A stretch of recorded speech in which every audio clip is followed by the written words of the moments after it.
주님께서 여러분과 함께 루카가 전한 거룩한 복음입니다. 그때 예수님께서는 제자들에게 비유 하나를 말씀하셨다. 무화과 나무와 다른 모든 나무를 보아라. 잎이 돋자마자 너희는 그것을 보고 여름이 이미 가까이 온 줄을 저절로 알게 된다. 이와 같이 너희도 이러한 일들이 일어나는 것을 보거든 하느님의 나라가 가까이 온 줄 알아라. 내가 진실로 너희에게 말한다. 이 세대가 지나기 전에 모든 일이 일어날 것이다. 하늘과 땅은 사라질지라도 내 말은 결코 사라지지 않을 것이다. 주님의 말씀입니다.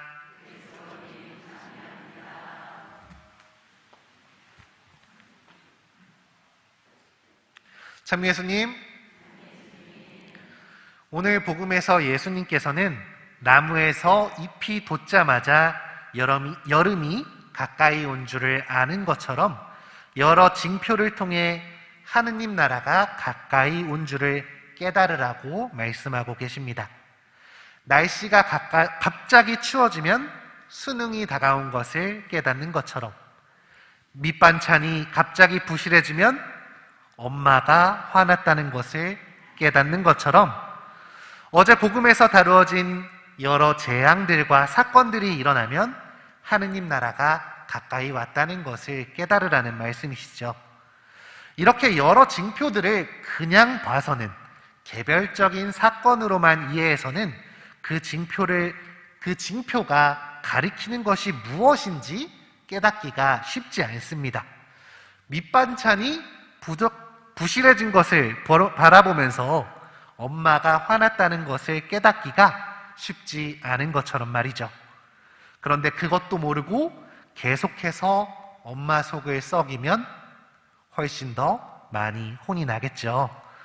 밑반찬과 엄마 기분과의 상관관계를 파악하려면 그만큼의 경험과 관심, 그리고 센스가 있어야 합니다.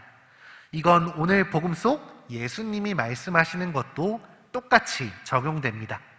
예루살렘이 짓밟히고 하늘에 표징이 나타나고 땅에서는 바다와 거센 파도 소리에 민족들이 공포에 휩싸이는 상황을 하느님 나라와 연결시키는 게 과연 쉬울까요?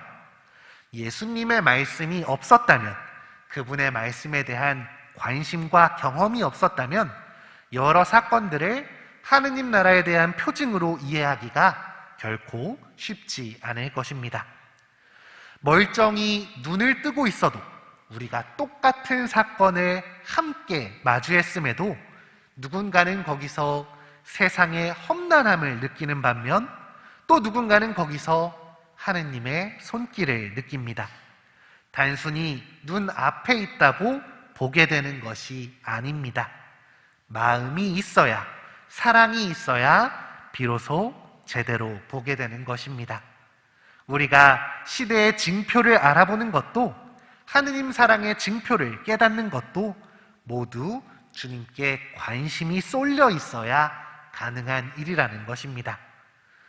우리가 하느님께 마음을 쏟을 때, 그분께로 나의 관심을 기울일 때 세상에서 일어나는 수많은 사건들은 나를 일깨우는 하느님의 징표가 됩니다.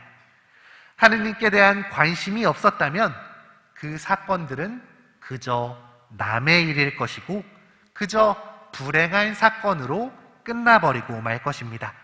그러나 우리가 주님께로 관심을 기울일 땐 이 사건들이 나를 향한 하느님의 외침이 되는 것이죠.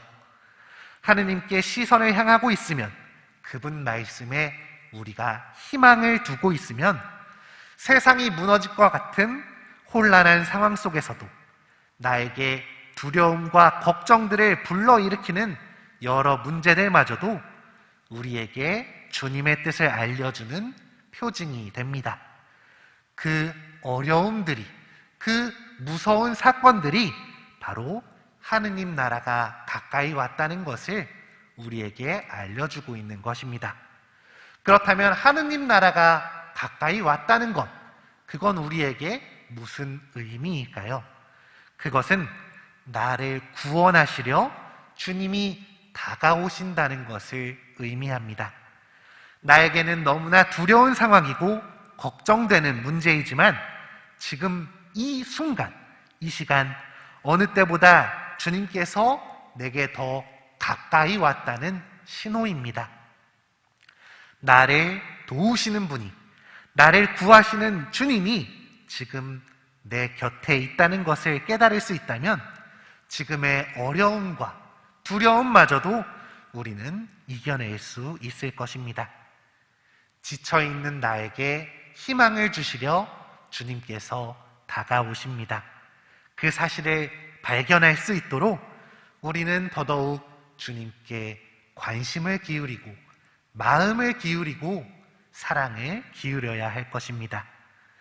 오늘 하루가 나에게 너무나 어렵게 느껴진다면 지금 이 순간 어느 때보다 하느님 나라가, 주님의 손길이 나에게 가까이 와 있다는 것을 기억해 주셨으면 좋겠습니다.